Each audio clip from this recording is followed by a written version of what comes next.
Então, muito boa noite a todos vocês.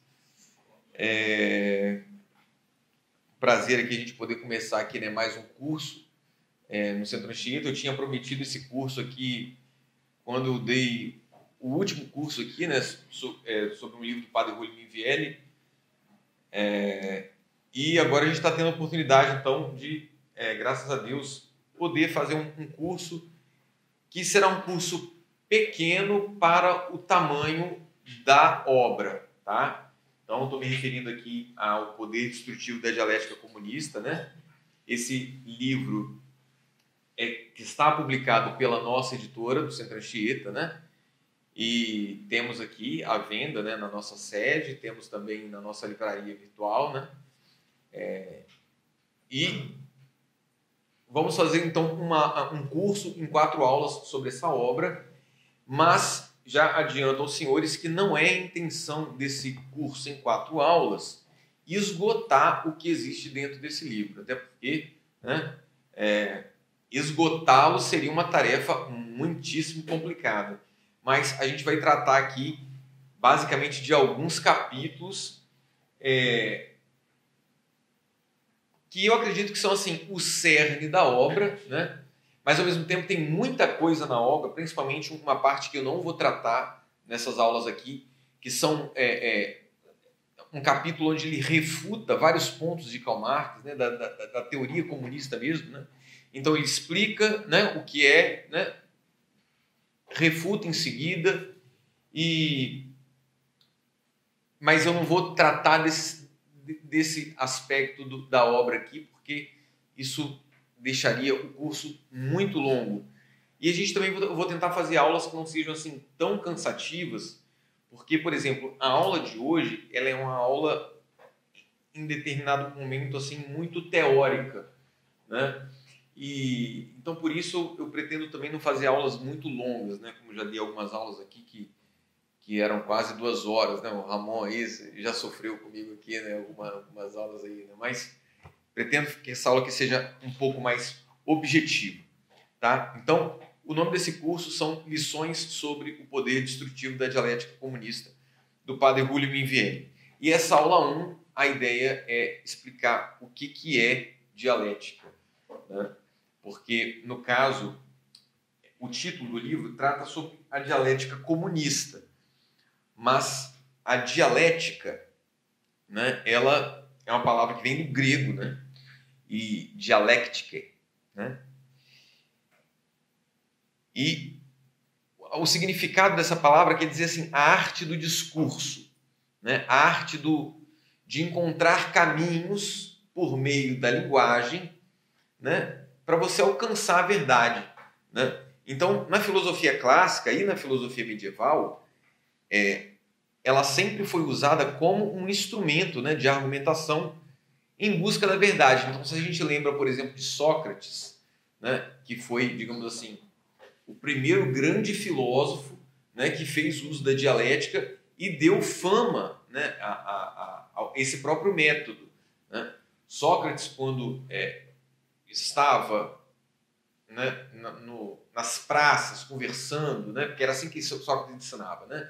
Sócrates ensinava andando e encontrando os amigos, e encontrava uma pessoa e muitas vezes algum sofista, né, que eram aqueles personagens que se diziam sábios, né, e de fato sabiam muita coisa, mas estavam mais interessados ali na fama e na glória, né, da retórica do que exatamente buscando a verdade, né? Então, muitas vezes Sócrates encontrava alguns deles e perguntava algo, né, assim, né, por exemplo, o que é beleza, né, o que é o amor, né, o que é verdade, o que é a justiça, né? E aí alguns deles de pronto, né, como se achavam sábios, né, de pronto já davam uma resposta, né? Olha, a justiça é tal coisa, né? Então, e esse momento já era o primeiro momento da dialética socrática, né? O momento onde fazia aparecer a primeira afirmação, né?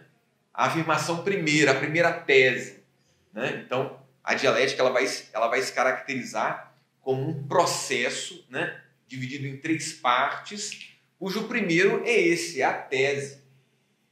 E quando um sofista respondia para Sócrates, a sua primeira pergunta, né? Ele respondia convencido de que aquilo era verdade, que ele já sabia, que ele já tinha um conhecimento de alguma coisa. E aí Sócrates começa o segundo momento da dialética, que é a antítese, né? Que ele começava a fazer perguntas para aquela pessoa, né? E continuava batendo papo e fazendo mais perguntas, e a pessoa ia começando a perceber, na medida que ela respondia as questões de Sócrates, que ela não sabia realmente aquilo que ela achava que ela sabia, né? Então, ela negava a primeira afirmação, né? Então, era uma antitese, né? Antítese. E aí, depois, começava o terceiro momento da dialética, que é a síntese, na qual Sócrates fazia novas perguntas, então, mas não com o objetivo de fazer o seu interlocutor perceber a sua ignorância. Isso ele já tinha alcançado, né? Então, ele faz com que o interlocutor, por meio dessas perguntas, descubra, então, algo novo, né? Algo diferente, que realinhe tudo aquilo, né? Coloque numa outra perspectiva. Não que necessariamente ele encontre uma resposta definitiva para aquela pergunta, mas que o coloque realmente em outro caminho, caminho de busca pela verdade. Porém, esse aspecto, né, ele durou até o final da Idade Média, né, assim, porque São Tomás também, né, usou muito a dialética com esse propósito, né, de alcançar a verdade por meio desse instrumento. Agora, quando nós chegamos na modernidade, não são simplesmente substituições de épocas, de eras e de costumes, não, mas que existe uma evolução. Isso para nós hoje, eu acho que é quase senso comum, mas isso começou com Hegel, né? Então veja bem, quando ele pensa, né, imagine que isso aqui é a linha da história, né, a evolução da história, e aí você pode mesmo pensar, desde a criação do mundo, né, até o surgimento do homem, o desenvolvimento de toda a sua intelectualidade até os dias atuais. Esse processo, ele é um processo de construção dialética. Então, o que nós dissemos que é dialética? A dialética, ela é uma tese, que é uma afirmação, né, que é sucedida por uma antítese, que é a negação da tese, e depois uma síntese coroa esse processo. E a síntese, ela é a negação da negação. Menos com menos dá mais. Então, a síntese se torna uma nova tese.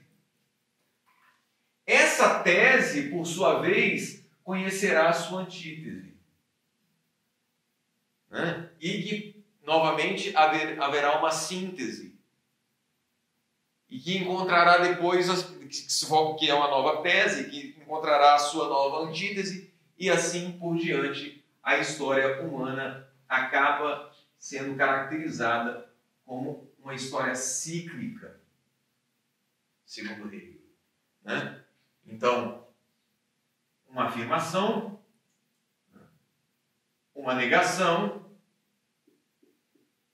e a negação da negação, né? Formando aqui uma nova tese e assim por diante. Mas, na verdade, aí vem a pergunta, né? Mas aí você pode perguntar, o que é que está evoluindo aqui para Hegel? O que está evoluindo? É aquilo que ele chama de razão, é o que ele chama de ideia, mas mais conhecido por espírito. Não que seja um espírito, uma alma, mas é uma razão espiritual da humanidade que vai se desdobrando ao longo da história, rumo sempre a uma maior liberdade. E liberdade aqui, obviamente, que não é nenhuma libertinagem, né? Pelo contrário, é um momento onde o homem, cada vez mais, que essa história aqui, essa história cíclica, essa história dialética que se desdobra ao longo dos séculos, né? Hegel coloca isso bem no livro, que eu, na verdade, até pensei de trazer, mas acabei não trazendo, né? Que é a filosofia da história. Peguei um livro chamado A Filosofia da História. E um livro chamado A História da Filosofia também. Né? E a história se desdobra dialeticamente, rumo sempre a uma liberdade maior, mas o que vai acontecendo de interessante nessa história é que o ser humano ele vai cada vez mais se identificando com esse absoluto aqui de cima. Né? Ele vai percebendo que ele e esse absoluto são um e o mesmo. Né? Veja só, dentro do esquema de Hegel, né, o primeiro momento da filosofia hegeliana, né, é a lógica.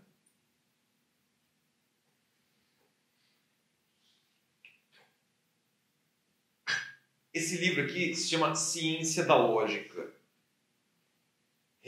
Quando Hegel escreveu esse livro, ele disse que só ele e Deus entendiam o que estava nesse livro. E depois, isso enquanto ele estava escrevendo. Depois que ele escreveu, ele disse que só Deus entendia. É realmente um livro assim, um tanto quanto complicado, né? Porque ele pretende mostrar nesse livro, é o filósofo mais ambicioso de todos que existem em toda a história, é o Hegel. A ambição dele é de, com a razão, compreender tudo. Ou seja, é a razão conseguir abarcar toda a história humana, compreender todos os mistérios que nunca foram desvelados por nenhum grande filósofo. Na verdade, ele entendia que ele era o filósofo, o maior filósofo de todos os tempos. E ele foi reconhecido como tal em vida. Ele foi reconhecido, ele viveu todas as glórias de um grande filósofo. Né? E ele entendia que ele estava meio que cumprindo e selando a história da filosofia inteira. Né? Então, no primeiro momento da filosofia dele, o que ele explica é a lógica. Ou seja, e aqui você tem uma tríade. Tudo dentro do pensamento dele funciona em 3 etapas, dialeticamente. Aqui você tem o ser, o não ser e o devir, e o vir a ser. É a etapa dialética. No segundo momento, né, ele desdobra o que ele chama de filosofia da natureza. A filosofia da natureza, a lógica seria conhecer a Deus antes da criação do mundo. Seria isso. Conhecer o que é Deus antes da criação do mundo. Há uma lógica que está anterior à criação do mundo. A filosofia da natureza é a extrusão, né? o irrompimento dessa ideia no mundo e se transformando em natureza. Como se fosse uma criação, né? Ou seja, então, e essa criação ela vai se desdobrando na forma orgânica. E ele pretende explicar isso também. Explica. da forma dele, dentro do pensamento dele, explica isso. Por último, a última parte da filosofia de Hegel é chamada de filosofia do espírito. É a filosofia que vai entender o desdobramento do espírito, que eles chamam de espírito absoluto, durante toda a história humana. E essa filosofia do espírito, ela se divide em filosofia do espírito subjetivo, ou seja, que é, na verdade, o desenvolvimento da consciência humana, consciência do indivíduo. A filosofia do espírito objetivo, e aí é quando essa consciência humana ela se expande, não mais se encerra no si, mas ela se expande, né, nas leis, na moralidade, na eticidade, compreende? Né? Ou seja, na formação da cultura e do mundo. E no terceiro momento, nós temos então o espírito absoluto, que é quando o espírito, esse espírito que se desenvolve ao longo da história, ele se sabe espírito, ele se conhece, ele sabe, ele percebe que ele está fazendo todo esse processo. E aí o espírito absoluto, ele se divide em arte, religião e, por fim, a filosofia. Então, a arte, durante a história, e aí existe um livro de Hegel chamado Estética, no qual ele coloca todo esse desenvolvimento da história da arte e vai mostrando esse desenrolar dialético da história da arte de uma forma em que a história da arte é, na verdade, um processo de autoconsciência que a humanidade vai fazendo de si mesma. A religião é uma outra ferramenta superior à arte, porque mais intelectual e menos empírica, portanto superior, mais racional. A religião vai então também demonstrando ao homem, ao longo dos séculos, como ele é o Senhor de tudo. E como é ele que faz tudo e que tudo é para ele. Que a humanidade é ela que faz tudo e tudo que ela faz é para ela mesma. E a filosofia é o coroamento final do espírito humano, do espírito absoluto, né? Porque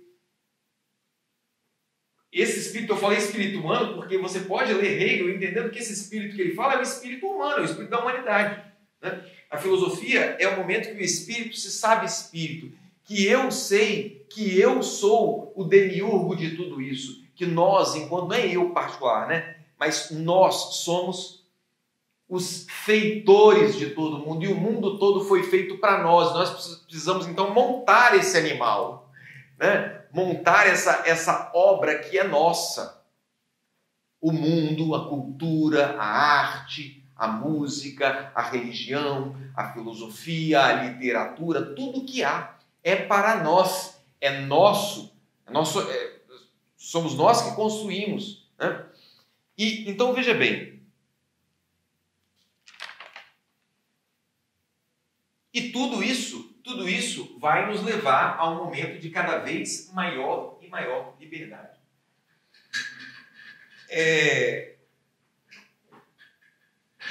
Dentro disso que eu acabei de mostrar, esse breve panorama aqui, um pouco da filosofia de Hegel, é bom deixar isso no quadro, porque eu vou acabar me referindo a esse processo outras vezes. A gente pode se lembrar de um filósofo que veio logo depois de Hegel, chamado Ludwig Feuerbach. Ele escreveu um livro chamado A Essência do Cristianismo. era um representante da esquerda hegeliana. Porque quando Hegel morreu, os discípulos de Hegel se dividiram em hegelianos de esquerda, que viam esse processo de uma forma muito mais materialista e ateia, ou seja, é o homem que constrói a realidade inteira, é o homem que monta a realidade inteira. Então, ele vai descobrir uma hora que a religião é uma coisa que foi importante para ele até certo momento, mas a partir de certo momento não é mais, né? Porque ela cumpre um objetivo de fazer com que ele encontre a si mesmo, que a sua própria consciência se veja a si mesma como construtora de tudo, né? E não seja alienada, ou seja, não se ponha fora de si. Porque, por exemplo, para ele, a religião, né? Para Hegel, a religião é interessante. A gente poderia dar um curso só sobre a religião de Hegel, né? Porque para ele a religião ela acaba sendo a manifestação mais perfeita, mais ideal da humanidade em determinada época, para mostrar para aquele próprio povo quem ele era, né? Então, por exemplo, o povo egípcio tinha uma religião que correspondia àquilo que eles eram, né? E cada povo tem a sua religião que corresponde àquilo que ele é. E na sua própria religião, ele se vê, ele se espelha, ele se conhece, né? Mas acontece que chega um momento em que a religião vai se tornando, para Hegel, ao longo da história, cada vez mais humana. As primeiras religiões são as religiões mais amorfas, assim, por exemplo, religião da luz, religião das plantas, religião dos animais. Quando você chega ao momento em que a religião não adora mais a lua, a pedra, o animal, mas adora um Deus que é um homem, tem a aparência de um homem, que vive a vida humana e que tem os erros do homem e se parece muito com o homem. Onde é que isso acontece pela primeira vez? Na religião grega, né? Os deuses gregos, eles são o espelho do homem, né? Eles sofrem, eles riem, eles erram, eles se arrependem, né? Eles se divertem, né? E pela primeira vez aparece a imagem do Deus absolutamente humana na escultura grega, na arte grega. Ou seja, a arte grega, ela é uma revelação. O homem está se descobrindo ali como é ele mesmo, né? A figura dele que é o conteúdo daquilo ali.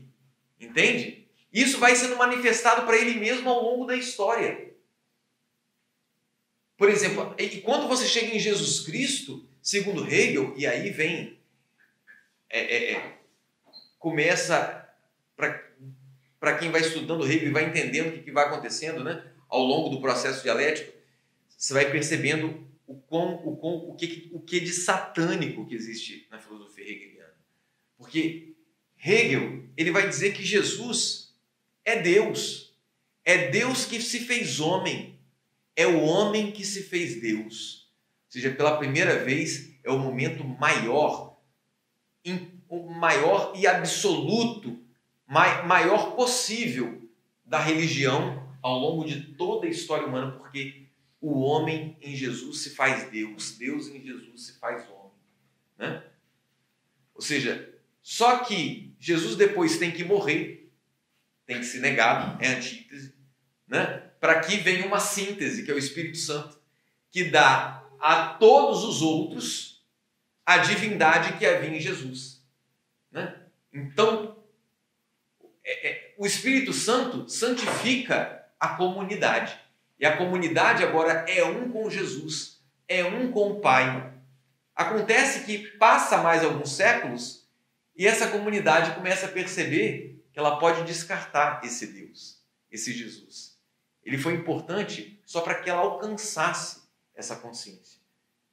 Isso é perverso, isso é satânico, né? Então, Jesus, ele é um degrau para algo que está muito acima dele, que é o próprio Espírito Absoluto, que se desenvolve, que se mostra ao homem, no qual o homem vai se descobrindo Deus ao longo do passar dos anos, do passar dos séculos, do atravessar das culturas.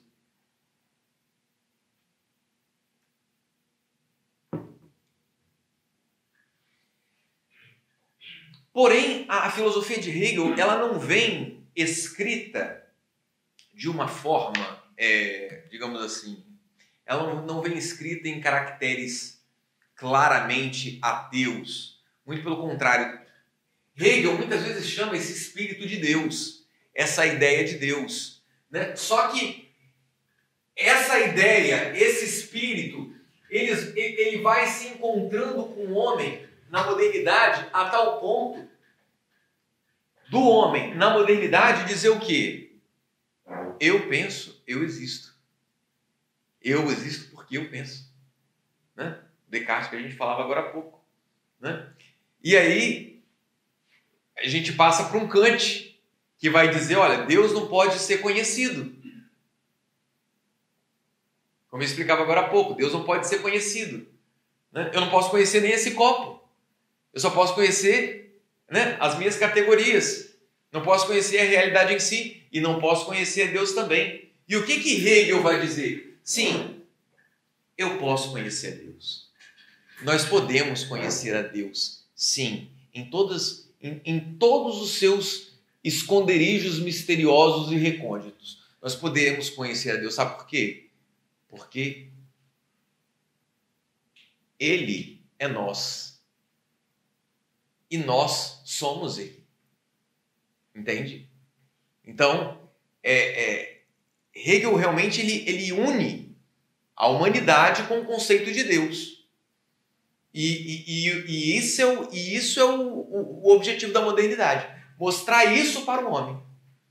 E Hegel deixa isso já bem claro nessa primeira grande obra que ele escreve aos 34 anos de idade, né? Enquanto Napoleão estava entrando lá na cidade de Iena, né? E ele estava escrevendo esse livro aqui, ele publicou em 1807, A Fenomenologia do Espírito, que ele vai mostrando esse desdobrar da consciência ao longo dos séculos, até chegar no capítulo final desse livro, que se chama justamente o Espírito Absoluto, né? Que é onde o si racional humano, se sabe o todo, se vê na identidade com toda a realidade.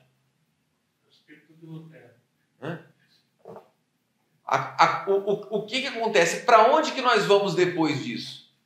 O que dá para fazer de filosofia depois disso? Né? Por isso que talvez a pessoa pode pensar que ser outra coisa, pode ser a causa do trans. Causa do? Trans, das pessoas trans. Imaginar ser uma pessoa. Na verdade, a associação que a gente pode fazer é, para o nosso homem atual, o homem do século XXI, Hegel morreu no século XIX, 1831. Né? Para nós, hoje, do século XXI, realmente, o que vale é o que vem da nossa cabeça. A realidade não é o que está fora de nós. Não é o que nós somos, mas o que nós desejamos e resolvemos que isso é assim e não de outro jeito. Se você quiser ser como um hipopótamo, é isso aí. Né? Então, veja bem, sim, isso abre, né? Ou seja, todo esse processo da modernidade vão abrir as portas para a gente chegar nesse nível que a gente está hoje. Agora, no caso aqui que a gente está buscando, né? Que é falar sobre a dialética comunista, tudo isso, né, vai ser incorporado depois por Karl Marx. Karl Marx ele vai fazer uso de toda essa lógica hegeliana. Só que Karl Marx vai apagar isso aqui. Ó. Ele vai apagar o espírito Ele vai apagar isso que é uma razão transcendental, algo que possa existir além disso. Mas antes de Karl Marx fazer isso e reduzir a história humana por meio do trabalho, a evolução histórica do homem ao longo dos séculos por meio da mudança dos modos de produção, né? Então tem lá o modo de produção escravista, que é negado pelo modo de produção feudal, que é negado pelo modo de produção capitalista, né? Lembrando que, segundo Karl Marx, em cada modo de produção existe a semente da sua própria destruição, né? Então, dentro do modo de produção feudal, né, existiu o camponês, e uma hora ele se tornou um burguês, e o burguês destruiu a civilização feudal, criou o liberalismo e montou o sistema capitalista, né? Então, cada modo de produção possui dentro de si a semente da sua própria destruição. A dialética vai acontecendo, segundo Karl Marx. No modo de produção capitalista, quem é a semente? O proletariado. A semente de destruição é o proletariado. O proletariado que vai se revoltar contra o capitalista e vai criar o próximo modo de produção, que é o modo de produção comunista. Né? Ou seja, mas a história é uma sucessão de acontecimentos dialéticos que vão nos levando cada vez mais para uma liberdade maior do ser humano. Liberdade que para Karl Marx, para Hegel também, leia-se domínio da razão, domínio da técnica no mundo. Né? Acontece que Karl Marx ele lê a história de uma forma única e exclusiva, forma materialista, exclusivamente materialista. Né? O que é filosofia materialista? A única coisa que existe no mundo é a matéria, é o mundo físico, a realidade física. Não tem nada além disso. Você querer pensar qualquer coisa além disso, você está delirando. Né? A religião é o ópio do povo para Karl Marx. Né? É inventada por pessoas que querem dominar o homem na sua vida inteira, né? Na economia, né? Na política. A religião é um instrumento de dominação. E mais nada. Então, veja só. Essa dialética, ela deixa de ser aquilo que nós explicamos no começo da aula. Né? Um instrumento de conhecimento da realidade e se torna o quê? Ela se torna um instrumento de destruição.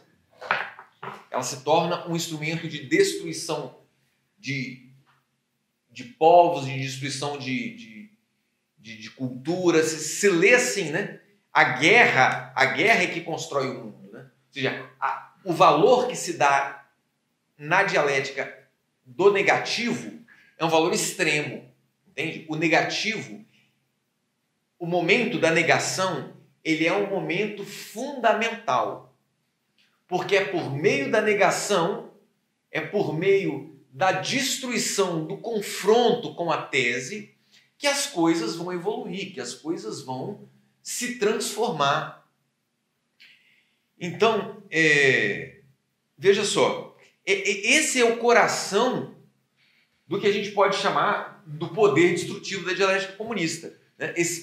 Essa necessidade, vamos dizer assim, né, de você ficar gerando conflito, né? Gerando conflito para poder gerar sínteses. E essa luta, ela precisa, segundo Karl Marx, e Hegel entende que era assim também, quanto mais essa luta fosse aguçada, quanto mais essas transformações dialéticas fossem aguçadas, mais a história iria se cumprir, mais o mundo ia ser direcionado a uma liberdade maior, a um momento de cumprimento real, né, de tudo aquilo que é o propósito da humanidade. E aí, meus amigos, percebi que eu já falei muito mais do que eu gostaria, né? Porque isso também não é uma coisa que deveria me surpreender. Mas eu gostaria de ler com vocês aqui alguns trechos. Talvez eu não consiga falar hoje sobre tudo aquilo que eu planejei aqui, mas eu achei que essa introdução tenha sido importante. Quem tiver com o livro aí, pode abrir na página 32, no último parágrafo, diz o seguinte. E aí vocês vão entender aonde está o poder destrutivo, né, dessa dialética, da dialética comunista. E da dialética moderna em si, criada por Hegel. Agora, uma pergunta. A dialética moderna, aí já não seria Adorno e Horkheimer? Não. Na escola de Frankfurt? Não, porque eles já estão para além da modernidade. Adorno e Horkheimer são filósofos do século XX. Né? Aí a gente está mais nem falando de modernidade, eles estão falando de pós-modernidade. É porque, por exemplo, até o que o colega estava falando sobre comunidade LGBT, né? Todas essas frentes que estão hoje nesse sentido, elas vêm do marxismo cultural, né? Do Adorno, do Horkheimer. Sim, pois é, a base deles está lá. Está lá em Marx, que está em Hegel logo por consequência. Né? Exatamente. Mas aí a dialética em si, você coloca mais como a dialética de Marx e até como Lenin, Mao Tse Tung, né? Aquela coisa, tem que se destruir tudo para construir algo novo. Esse é o poder destrutivo da dialética comunista. O poder destrutivo da dialética comunista é justamente esse. Né? Ou seja, e ele começa, era isso que eu ia dizer, eu não vou fazer a leitura aqui, porque senão eu acho que eu vou alongar demais a aula. Acho melhor explicar mesmo. Porque, por exemplo, Hegel, o que ele diz é o seguinte, lá na lógica, quando as coisas começam, quando seria, assim, digamos assim, o começo do mundo, começo de tudo, né? Ou seja, como eu falei para vocês, né? Ele escreve esse livro aqui dizendo que é o que se tem para dizer, vamos dizer assim, né? Antes de Deus criar o mundo. O que é Deus antes de criar o mundo. O que é essa lógica. Né? Antes de criar o mundo, você pensa, meu Deus, o que tem antes de criar o mundo? Você pensa o quê? O nada, né? Ou o ser. Né? O ser ou o nada. Bem, se você perguntar isso para um Aristóteles, né? Se você perguntar isso para Santo Agostinho, para São Tomás de Aquino, é óbvio que é o ser. Né? O início de tudo é algo que é. Né? Algo que é. Agora, só que Hegel diz que esse ser é um puro ser. E nessa indeterminidade desse puro ser, nada sairia se não houvesse nesse ser puro, simples e indeterminado um não ser, uma negação. Então, Hegel mistura nesse primeiro momento de tudo, né, o ser e o não ser. Ele mistura isso que os antigos jamais seriam capazes de fazer, o que Aristóteles jamais seria capaz de fazer, o que Platão jamais seria capaz de fazer, o que Parmênides jamais seria capaz de fazer, de misturar o ser com o nada. De misturar o ser com o não ser. Né? Isso fere, na filosofia, o próprio princípio da não contradição. Ou uma coisa é, ou uma coisa não é. Uma coisa não pode ser e não ser ao mesmo tempo, sobre o mesmo aspecto, sobre as mesmas circunstâncias. Não pode, né? Você não pode, por exemplo, ser um ótimo administrador, né? E ao mesmo tempo estar falindo com a sua empresa. Né? Isso, né? Você não pode ser uma coisa e não ser ela ao mesmo tempo, sob o mesmo aspecto. De repente você pode falir uma outra coisa que não tem nada a ver com a outra que você é boa. Mas sobre o mesmo aspecto não dá. Né? E Hegel coloca, como ele quer fazer esse panlogismo, entender tudo, a realidade desde antes de que tudo existisse, até o momento atual que ele estava vivendo. Né? Então, o primeiro momento ele mistura ser com não ser, então ele coloca o nada, a negação do ser, lá dentro do não ser, e Padre Rulli explica que aqui está o grande erro de Hegel. Né? E aquilo que vai dar à dialética o seu próprio instinto de destruição. Né? A sua própria fome de matar, de alcançar o nada, de alcançar o não ser, porque por meio dele vem o devir, o vir a ser. Né? Ou seja, que depois encontra uma nova antítese, uma nova negação, né? Um novo não ser diante de si, que precisa confrontá-lo. Né? E isso acaba sendo, digamos assim, a história da humanidade, a história essa é a leitura que Hegel faz da história, só que Hegel só narra a história como um observador. E Marx diz o quê?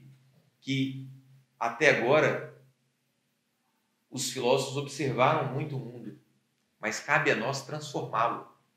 Então, ou seja, não é simplesmente observar essas transformações que aconteceram, mas suscitá-las. Porque por meio delas, as transformações vão acontecer. Por meio delas, dessas negações, né, a síntese vai acontecer e a gente vai chegar no momento mais próximo da liberdade humana, né, da realização do homem. Né? Eu posso fazer a pergunta? Pode. Será que também o Hegel ele não faz essa questão de tese, síntese, tese, antítese, síntese? É ele olhar como foi, né, a evolução de toda a civilização, que sempre foi nessa questão de tese, antítese, síntese, para você ter uma ideia, essa ideia ser confrontada e aí a gente chegar numa ideia melhor. E a partir de ideia melhor, né, a evolução toda da civilização. Você vê isso como algo claro. Como se ele tivesse assim, cara, a gente evoluiu até aqui graças a muita tentativa e erro, né? Então, pessoas é porque eu acho que você não estava aqui ainda quando eu tinha explicado isso. Porque justamente foi o que eu expliquei. Ele foi a primeira pessoa, o primeiro pensador a dizer que isso é assim. E eu falei para o pessoal aqui que hoje isso é senso comum, né? Que nós temos essa ideia que realmente tudo está em evolução. Mas se nós temos essa ideia hoje, que para nós às vezes parece que é clara, que realmente tudo foi uma evolução dialética, quem deu essa noção foi Hegel. Não teve ninguém antes dele que tinha feito isso. Então ele mostrou isso. E isso acabou, digamos assim, essa ideia fez muito sucesso. Né? Tanto que é senso comum entre nós, que parece que a história está em evolução. Né? Mas é a liberdade eu tenho a liberdade para poder te refutar, independente se você está certo ou errado, independente se é verdade ou mentira. Eu posso te refutar porque outra pessoa vai me refutar e aí vamos chegar todo mundo em algum lugar e assim segue. No final não chega em lugar nenhum. Exatamente. Esse é, vamos dizer assim, tem um pedaço aqui que não vai ter como, eu não quero esticar muito a aula, né, porque... Não, mas o que já brigaram comigo, que eu dou aula longa aqui, vocês não fazem ideia. O que já fui chamando de atenção, Vitor Hugo, mas tá muito tarde, mano. Então, olha só, olha o que o padre Rui Minvelli escreve aqui. A dialética atua como uma cunha em movimento, né? Uma imensa broca que rasga tudo que penetra. O comunismo, para cumprir sua tarefa na primeira etapa, introduz a dialética nessa dada sociedade, então a dialética se torna um instrumento de transformação, né? Introduz a dialética nessa dada sociedade e trata de criar divisões, oposições, luta. Divisão e luta dentro dos setores sociais, políticos, religiosos, econômicos, sociais. Se o país é de alto desenvolvimento econômico, operará, sobretudo, à base da luta social entre burgueses e proletários. Se você tem um país que tem um alto desenvolvimento econômico, você vai levantar essa luta, né, entre burguesia e proletariado, ocultando-se sob a máscara de protetor da democracia e da paz. Mas o que se está fazendo ali é suscitar o dualismo. Né? Se o país é de baixo nível de desenvolvimento, operará principalmente com a dialética do imperialismo e anti-imperialismo. Imperialismo e anti-imperialismo. Né? Explorando as contradições que podem ser estabelecidas e que, lamentavelmente, são estabelecidas pela avareza dos países desenvolvidos. Né? Então, de fato, existe essa contradição. Né? E aquilo mesmo que o Marx denunciou nas suas obras, muita coisa que o Marx coloca, muito da denúncia que ele faz é absolutamente verdadeira. Não que as soluções que ele propõe, digamos assim, sejam as mais apropriadas, mas o que ele percebe e denuncia enquanto filósofo ali sim, muito original. É a originalidade que ele tem ali, o mérito dele, obviamente. Graças ao quê? Ao coração duro, né? Ao coração duro daqueles que fizeram aquilo que ele chama de modo de produção capitalista. Bem,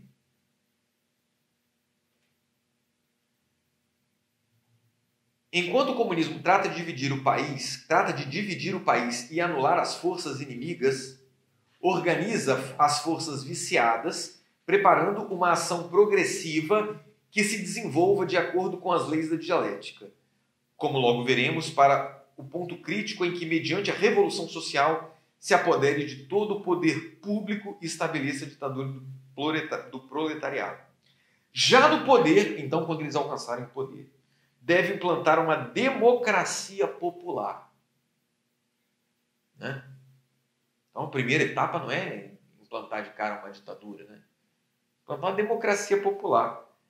Ou simplesmente o Estado comunista, mas sempre deve ser a dialética o grande instrumento para destruir os resíduos de estruturas que o comunismo chama de burguesas e implantar o regime comunista completo.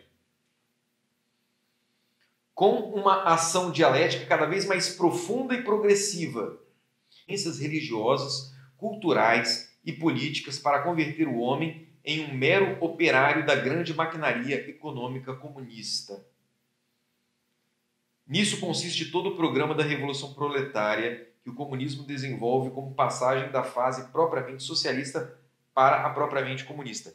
E isso que se busca fazer com a sociedade, né, inteira, também se buscou fazer dentro da igreja. Se buscou fazer com as religiões. Né? Na verdade, o que Hegel conta? Que as religiões vão se humanizando, né? Até perceberem que é ela mesma que é Deus, né? Que o homem mesmo é que é Deus. Isso pela primeira vez em Jesus Cristo, porque Jesus Cristo é o primeiro homem que é Deus, é o Deus que é homem, se sabe, o homem é reconhecido como homem e reconhecido como Deus. Mas depois todos também vão ser assim, né? Nós vamos perceber que nós mesmos somos deuses. E poderemos então abandonar esse cristianismo e perceber que tudo isso, na verdade, foi só uma catapulta, né? Para esse momento absoluto aonde nós chegamos ao saber total, ao saber absoluto, para Hegel. Mas o que Marx está dizendo é o seguinte: não adianta esse idealismo, essa compreensão idealista de Hegel, né, que nós estamos tomando posse do mundo, enquanto não formos também aqueles que possuem a posse dos meios de produção, tanto do trabalho quanto dos meios de produção intelectuais, os meios de produção artísticos, os meios de produção religiosos. Né? Então, por exemplo, nós podemos mostrar aqui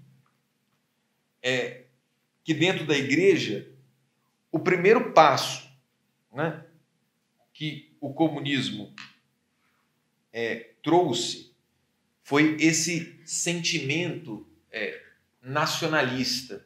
Quem viveu na década de 70, década de 80,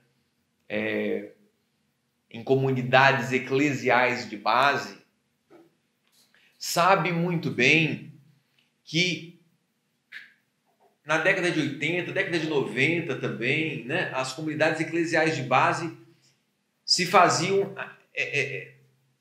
aquele sentimento nacionalista, né, que entrava dentro das igrejas não porque se quer construir uma nação melhor, né, ou uma pátria melhor. Né? Na verdade, o objetivo é destruir tudo isso, porque o comunismo ele é um movimento internacional, né? Tanto que se chama internacional socialista, né? Se fala internacional socialista porque realmente é uma ideologia internacional, né? Que quer destruir tudo para libertar o homem de todas as amarras sociais, as amarras culturais, e fazer com que ele seja senhor de si mesmo. Agora, na igreja, o primeiro passo é introduzir o nacionalismo dentro das paróquias. Então, por exemplo, a gente via o quê? Movimento sem terra dentro da igreja, né? O pessoal começou a fazer palestra sobre questões sociais, como é que o país está sendo atacado pelo imperialismo americano, que nós precisamos libertar o nosso país das garras do liberalismo internacional, das garras do FMI. Gente, isso daí era assunto de encontro de jovens, pastoral da juventude, né? Nos libertar de tudo isso daí. E depois criar grupos de estudo, né? Criar os grupos de estudo, círculos bíblicos, entendeu? E você vai fazendo o quê? Você vai entendendo por meio deles. Você que mora lá na periferia, você entrou para o pastoral da juventude, você está participando do círculo bíblico, agora você está entendendo como é que o imperialismo usa as religiões, usa até mesmo as coisas das religiões para dominar algumas classes, né? Que algumas classes dominem outras. E aí você, que é um cara inteligente e está dentro da igreja, você começa a perceber que essa diferença que existe entre leigos e clérigos é algo muito suspeito. Por quê? Por que nós não somos iguais? Né? Por que tem essa diferença entre leigos? Não há aí também um espírito de dominação? Se houver, a gente precisa destruir. Né? Ou, quem sabe, também o papel do homem e da mulher na igreja. Por que só o homem que é padre? Que história é essa? Por que a mulher também não pode ser padre? Por que ela não pode consagrar?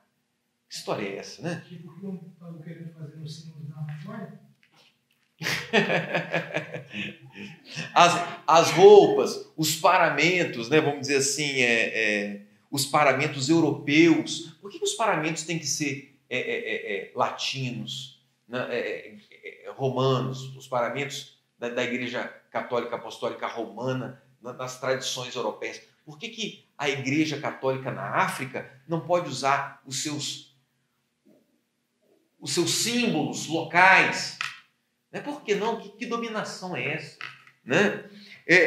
O próprio latim, por quê? Por que ele não pode, então, ser substituído, né, pelas línguas locais também, afinal de contas? Isso também não é um domínio da língua, de uma língua sobre outra?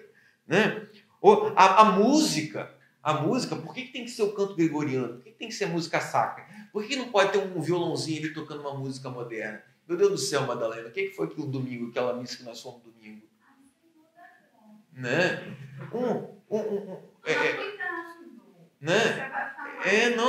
Eu não vou falar demais, né? Mas, meu Deus do céu, né? Parecia que eu estava no sambão do povo, né? Então, assim, mas aí que tá, né? Ritmos nacionais, ritmos populares, por que não? Por que não? Por que não o tambor? Por que não? Por que não? Agora, essa questão do por que não, ela já não é mais do Horkheimer com a teoria crítica do que o próprio Marx? Veja, o padre Rui Mivelli escreve esse livro na década de 60. Né? Então, ele está acompanhando, obviamente, né, todas as transformações que estão acontecendo. Né? Então,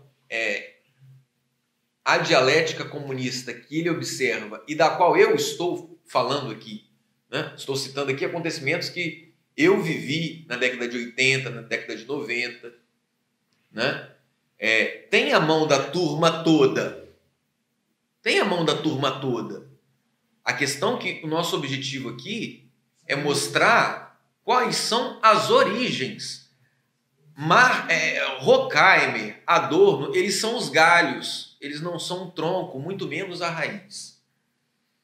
Né? Então, assim, depois, terceiro passo, introdução, depois que você percebeu tudo isso, né? Padre William Velho coloca aqui que vem que se dá a introdução do combate. Começa o combate para quê? Para purificar a igreja de tudo isso. Né? De certos ritos, de certos padres, de certos bispos. Né? Então você coloca os fiéis católicos em um alto movimento corrosivo, no qual eles estão ali diabolicamente enganados, né?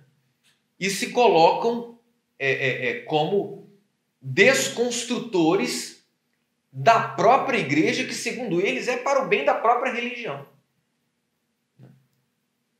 Isso é tão claro que eu acho que no passado retrasado, uma live do Lula com o Leonardo Boff, o Lula agradece as comunidades eclesiais de base, a teologia da libertação, porque eles ajudaram ao PT, a esquerda toda a entrar nessas comunidades e tudo mais. Quem não viu, pesquisar na internet tem.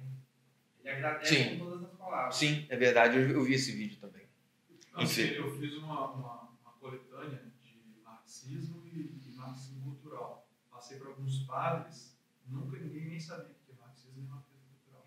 Assim, sendo manipulados, né, pela esquerda, com aquela coisa da chantagem da bondade. Se você não está com a gente, você não é bom. Na verdade, o que o comunismo faz? Eu expliquei isso no outro curso que eu dei, o comunismo na Revolução Anticristã. Né? Expliquei isso aqui, porque na verdade o comunismo ele faz com que as pessoas se tornem comunistas, né? E assim, eu estou falando aqui do movimento realmente do século XX, né? Faz com que as pessoas se tornem comunistas não pelo comunismo, mas por outras coisas, né? Por exemplo, você é contra o fascismo? Eu também sou. Então você está do meu lado. Por exemplo, você é contra o preconceito? Eu sou por conta. Então você está comigo. Né? Por exemplo, você é contra agredir mulher? Então você está comigo. Né? Você é contra que se dê mais dignidade ao pobre? Que se crie políticas públicas? Você é a favor disso? Sou. Então você é igual a mim, você que não está sabendo, você é comunista e não sabe. É a sinalização de virtude. Mas a solução deles é a revolta, porque eles querem poder, eles querem um bem bom, estar em cima também, e eles querem de qualquer jeito. Sim. A mentalidade é essa, revolta. Eu estou no interior, eu quero me revoltar porque eu também quero ascender. Sim, a questão é, o movimento todo, ele é um movimento muito profundo, vamos dizer assim, na sociedade, na cultura. Né? E como o comunismo realmente ele já espalhou o seu mal pelo mundo, a Rússia já espalhou os seus males pelo mundo, isso aconteceu, né? Infelizmente, a coisa está aí. Né? Ou seja, se você pega essa água transparente, você joga qualquer outro líquido de outra cor aqui, ela vai se transformar em absoluto. Hoje a nossa sociedade é isso. Sociedade transformada pelo comunismo. É uma sociedade completamente já transfigurada. Diga, madame. Só ter um comentário, porque para a gente, às vezes, é muito claro quanto que a teologia da libertação, como que é uma mentira que ela foi desmascarada, por mais que as pessoas tenham suas objeções, né, diferenças, a renovação carismática católica, a RCC foi uma bênção de Deus para a igreja, né? Trouxe oração novamente para o seio da vida católica, né? Trouxe Nossa Senhora, trouxe o joelho no chão, o conceito, a ideia de jejum, as pessoas voltaram a risar de lá. E a gente achou, acho que a teologia da libertação já foi superada, uma mentira que ela já foi desmascarada, né? Não tem mais como, todo mundo já. Eu não sei de fato, Deus sabe, espero melhor que seja realmente um engano de fato. Mas tem um sacerdote de uma paróquia na qual eu participo, começou falando na homilia dele, ele diácono. E socialismo, comunismo, porque nós temos um padre que sabe, né, que tem a coragem de falar sobre esse assunto. Né? Achei que ele ia falar alguma coisa no sentido da denúncia, né, do mal, porque hoje se fala abertamente, muitos sacerdotes falam abertamente, não, porque todo mundo, como já começou a concordar, como eu também, né? Realmente, na sociedade desgraça, tem outro nome mesmo, não sei o que então. Você sabe que naquela época do socialismo na igreja era tudo muito melhor. Começou assim, a teologia da libertação, que é a ajuda para o pobre. Porque é aqui que a gente vai fazer o negócio acontecer. E você, sim, pelo menos na minha percepção, espero em Deus que de fato seja isso mesmo, não vejo maldade. Parece uma criança falando assim, a inocência. Entendeu? Então, eu fiquei assim, eu não sei o que, gente, mas nasceu agora nesse momento, esse sacerdote. Nasceu aqui, foi aqui. Não é nada, não passou por nada, não viu nada. Dentro do seminário é essa coisa. Não, mas é porque dentro do seminário mesmo você tem verdade. Aqui, no seminário você tem verdade. A graça que traz a verdade. Eu vejo, vamos supor, quando eu debato com protestantes, eu falo, o aborto é errado, aí ele vai falar, eu acho, por mim, meu pensamento é que o aborto é errado. Eu falo, não, é errado, pronto. Esse negócio de tese, antítese e tal, eles não põem a verdade, ou a filosofia, a busca pela verdade. É todo esse marinhado relativismo que eles ficam perdidos. É que eles não buscam a verdade. A gente tem a graça. Nós católicos temos a graça, comungamos Cristo, e a gente sabe que o comunismo é errado. Mas para falar para os outros é uma dificuldade, porque a graça pode até chegar, mas eles meio que se fecham. Mas é a verdade, assim, eu estou apresentando, porque assim, você vê como que isso, porque às vezes a gente acha, Leonardo Boff, e aí tem aquele grupinho, né, que está ali junto, que é mais ou menos como se fosse uma seita, e tem muita coisa misturada, né? Ninguém mais defende a teologia da libertação. Ninguém mais vai falar para defender dentro da igreja abertamente comunismo, socialismo. Afinal, realmente foi tão denunciado, gente, né? Os milhões de mortos, como que alguém vai falar publicamente? Mas não. Parece que nunca ouviu falar. Então, como esta realidade tem as suas consequências, ele está ali, assim, não sei se essa vai ser o melhor objetivo, mas suas coisas concretas. E aí, você viu, só finalizando, a confusão, eu vi, de fato, como quase como palpável, a confusão generalizada na mente das pessoas que estavam na igreja, porque todo mundo estava. Foi muito assim, parecia que eu posso estar equivocada, né? Assim, parece que eu estava vendo alguma coisa, como se fosse assim, uma historinha ali passando na minha frente. A mente de todo mundo virada no sentido da negação, da crítica, uma coisa ruim. Todo mundo sabe que é ruim e o padre foi e afirmou como uma coisa extraordinária. Todo mundo ficou assim, e agora? Né? Eu vou para qual lado? O que será que eu penso nesse momento? Sendo inocente ou não, né? Mas se o cego te guiou e te lançou ao abismo, infelizmente é lá que você vai ficar. Que Deus tenha misericórdia de todas essas chagas que nos abatem, né? Mas vamos lá que eu quero... Tenho 5 minutos aqui antes das 9, né? Vamos lá. Então, só recapitulando, qual o primeiro passo, né? O primeiro passo aí para implantar assim destruir a igreja, né?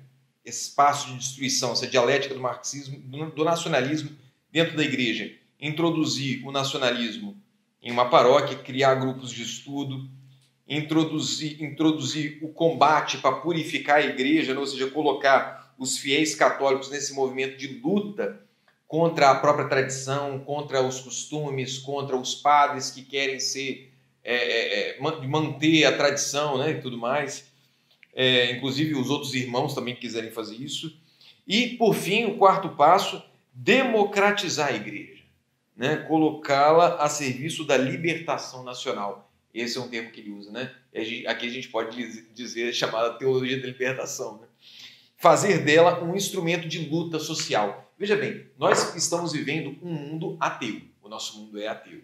né? Por mais que tenham igrejas, né? Aqui no Brasil, tudo que é esquina tem uma igreja ainda, mas, como diz João Paulo II, né? O brasileiro ele é cristão muito mais no sentimento, né? Católico muito mais no sentimento do que de verdade, né? Então, assim, o que a gente vive é um ateísmo. E nessa realidade ateia, se a igreja, se o padre e a religião ainda quiser sustentar alguma justificação de existência, ela não pode ser simplesmente espiritual. Por quê? Porque Deus não existe, né? Deus é uma invenção e a nossa sociedade está convencida disso, né? Então, para que a igreja ela continue tendo relevância no mundo pós-moderno, ela precisa, então, ser uma igreja ecumênica, ela precisa ser uma igreja social, né, com trabalhos sociais, com engajamento social. O padre ele não pode ser um personagem dentro da sociedade que simplesmente celebra a missa, faz batizados, celebra os sacramentos, né, a Eucaristia, né? Não, ele tem que ser um agente. E aí ele encontra justificação, né? A personalidade dele social, né? Encontra justificação. Então, para encerrar aqui, eu quero ler 2 pedacinhos aqui. Ele diz o seguinte, página 45, último parágrafo. Ele diz assim: a dialética introduzida assim no próprio interior da igreja vai destruindo de forma progressiva paróquia por paróquia, cristandade por cristandade, diocese por diocese. Em sua ação destrutiva, o comunismo não ataca a fé nem as verdades cristãs. Separa os fiéis de seus pastores, os antagoniza e os converte em seus acusadores. Os cristãos ficam envilecidos e, através de suas pessoas, ficam também envilecidas as estruturas. Esse processo continuado acabará com a religião. Esta mantém intacta sua casca externa, mas seu conteúdo vai sendo substituído completamente para converter-se em uma, abre aspas, associação patriótica de chineses católicos. Porque ele estava falando dessa parte aqui dos chineses, né? Da igreja na China, que por fim, por razões patrióticas, vão aceitando insensível, mas seguramente o programa comunista. Agora, na última página, página 47, lá em cima ele diz assim, para acabar com a aula: a dialética comunista opera com eficácia a tarefa destrutiva porque não incorre no ilogismo da lógica hegeliana, que, por um lado, faz da contradição a própria medula do ser e, por outro, finge um processo progressivo que culmina no espírito absoluto. Ou seja, começa com ser primeiro, misturado com não ser, uma negação dentro do próprio ser, fere o próprio princípio da não contradição no início de todo o processo, em seguida finge um processo progressivo que culmina no espírito absoluto. Ele continua aqui: se a contradição e o nada estão alimentando o mais profundo íntimo do ser das coisas, das sociedades e do homem, estes, longe de marchar em uma linha ascendente em direção ao cume do espírito, têm, pelo contrário, que marchar em direção ao abismo da desolação e da morte. Porque, no final das contas, o que você sempre procura fazer é buscar a negação, é buscar a transformação, é buscar uma revolução, né? Ou seja, por que suporia Marx que, quando alcançado o comunismo, essa dialética teria seu fim? Se ela foi tão necessária e tão absoluta até aqui. Alcançado o comunismo, ela teria seu fim. As explicações que ele dá não são convincentes, né? Ou seja, o mundo entenderia, se convenceria, né, de que a gente alcançou, então, a Jerusalém terrestre, né? Alcançamos, então, o coroamento de todo. Então, não precisa mais haver mais nenhuma contradição, não há mais evolução a ser feita. E Hegel dizia que na época dele, ele morreu em 1831, já estava dado o fim da história. O que significa isso? Não é que a história acabou e os anos não continuariam passando e a humanidade não continuaria fazendo a sua caminhada, né? Mas terminou as grandes revoluções dialéticas que a humanidade deveria fazer. E terminou quando? Terminou quando o homem moderno percebeu que ele é o todo, que ele é o Senhor de tudo, e que tudo é para ele, e que tudo é por ele, e que ele é o Senhor da realidade. Não existe um outro ou algo fora a qual ele deva seguir, ao qual ele deva obedecer. A Revolução Francesa já tinha mostrado isso, né? Mas infelizmente ela teve todo aquele período do terror, né, e tal, né, que ele não aprovou, ele não acha aquilo. Mas afinal de contas também são coisas que acabam acontecendo, né, nesse processo. Marx soube levar a sério a dialética de Hegel. E Hegel, por sua vez, ao fazer da contradição e do nada o próprio constitutivo do ser, né? Meus amigos, isso eu não falei aqui, tá? Não dei o tempo de eu ficar lendo sobre isso aqui, mas peguem o livro, podem ler da página, mais ou menos, lá da página 33 até a página 38, ele vai estar explicando como é que, no cerne da filosofia de Hegel, né, essa contradição entre o ser e o não ser, né? Isso só poderia levar ao processo destrutivo mesmo. E Hegel, por sua vez, ao fazer da contradição e do nada o próprio constitutivo do ser, soube levar à maturidade todo o pensamento moderno que, ao separar-se ao fim do século XIV com o nominalismo do ser e da fonte do ser, foi o verdadeiro construtor desse artefato de morte que é a dialética comunista. Bem, então nós encerramos aqui essa aula. Na próxima aula, semana que vem, terça-feira, né, 7 horas, estaremos aqui falando sobre os momentos da dialética comunista, né? Vou colocar aqui quais são esses momentos e como é que eles são uma transposição dos mistérios cristãos. Como é que, na verdade, até agora, gente, eu tratei aqui muito superficialmente o capítulo 1, tá? Muito superficialmente, não deu tempo de colocar aqui o que eu gostaria, né? Mas a gente vai passar na próxima aula para o capítulo 2, que é onde ele fala sobre os momentos da dialética e em determinado momento mostra como é que elas são uma transposição dos mistérios cristãos.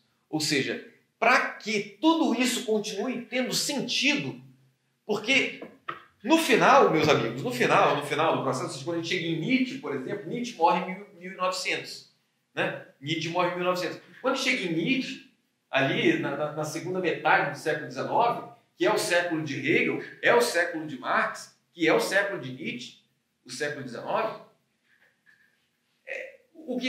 o diagnóstico que Nietzsche vai fazer do mundo ocidental, da história ocidental, é o diagnóstico do niilismo, ou seja, é o do ceticismo, ou seja, nós vamos jogar tudo fora, nós vamos perceber que tudo isso é uma construção da mente humana, meu amigo, então, peraí que eu vou construir do meu jeito, né? Peraí que tem outra pessoa que quer construir do jeito dela.